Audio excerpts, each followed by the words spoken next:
Friends, ഇഞ്ചക്ടറാണ്. അപ്പോൾ ഞാനിപ്പോൾ ഉള്ളത് നമ്മൾ മലേഷ്യയിലാണ്. നമ്മുടെ വേൾഡിൽ തന്നെ നമ്പർ 2, അതായത് ഹൈറ്റിൽ വെച്ച് നോക്കുകയാണെന്നുണ്ടെങ്കിൽ ബുർജ് ഖലീഫ കഴിഞ്ഞിട്ടുള്ള രണ്ടാമത് ഹൈറ്റിൽ നിൽക്കുന്ന ഒരു ബിൽഡിങ്ങാണ് ഇപ്പോൾ ഈ കാണുന്നത്. ഇതിൻ്റെ പേര് വരുന്നത് ദണ്ടേക്ക ടവർ എന്നാണ്.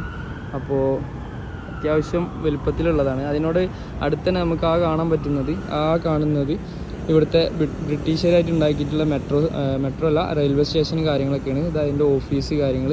അതിൻ്റെ നേരെ ഓപ്പോസിറ്റായിട്ട് നമുക്ക് അവിടെ ഒരു മോസ്ക് കാര്യങ്ങളൊക്കെ വരുന്നുണ്ട്. അപ്പോൾ എന്തായാലും ജസ്റ്റ് നമുക്ക് മോസ്കിലൊന്ന് എൻ്റർ ചെയ്തിട്ട് ജസ്റ്റ് അതൊക്കെ ഒന്ന് കണ്ടിട്ട് വരാം. അപ്പോൾ നിങ്ങൾ ടൂറിസ്റ്റ് ആയിട്ട് വരുന്നവരുണ്ടെങ്കിൽ ഈ ലൊക്കേഷനൊന്നും മിസ് ചെയ്യണ്ട. നമ്മൾ പാക്കേജായിട്ട് വന്ന കാരണം നമുക്കിതൊക്കെ കാണാനും അറിയാനും പറ്റിയത്. അപ്പോൾ അവർ പാക്കേജിൻ്റെ ഡീറ്റെയിൽസൊക്കെ ഞാൻ താഴെ പറയാം. അപ്പോൾ നമ്മളിതിട്ട് നമ്മളെ നാഷണൽ മോസ്കിലേക്ക് എൻ്റർ ചെയ്തിട്ടുണ്ട്. അപ്പോൾ ഈ കാണുന്നതാണ് ഇതിൻ്റെ ഉള്ളു കാര്യങ്ങളൊക്കെ വരുന്നത്. അപ്പോൾ ആ ഒരു ടവർ നമുക്ക് ഇവിടെ നിന്ന് അടിപൊളിയായിട്ട് കാണാൻ പറ്റുന്നുണ്ട്. അതുപോലെ തന്നെ ഇതിൻ്റെ ഉള്ളിൽ ഈ വയലറ്റ് കളർ ഡ്രസ്സ് ഇട്ട് നിൽക്കുന്നവർ